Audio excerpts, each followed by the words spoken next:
Olá pessoal, nós somos o Estúdio Urbano e agora começa mais um Dicas Decor.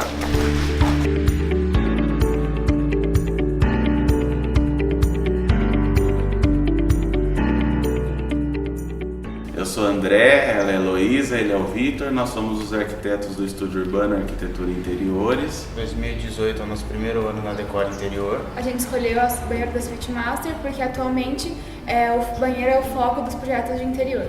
E também por conta que hoje em dia, com as atribulações do cotidiano, o banheiro é um momento de intimidade, de privacidade. E nós quisemos trabalhar em cima desse projeto para proporcionar os melhores momentos de relaxamento para o casal.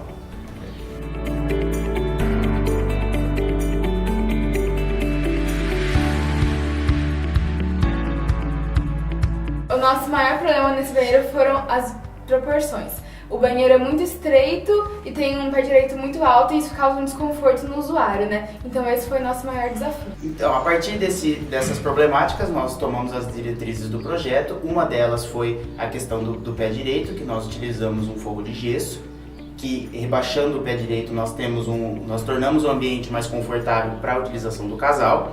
E também nós utilizamos um forro de gesso especial, que ele reduz odores e partículas nocivas, que nos foi fornecido pela Pira Gesso.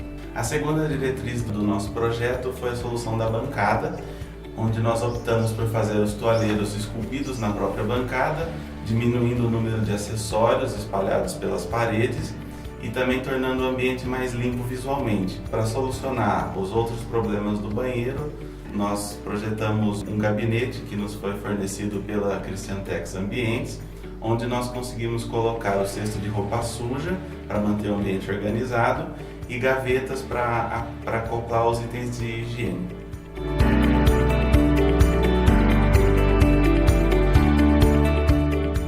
Pessoal, esse é um pouquinho do que a gente vai montar na próxima Decor.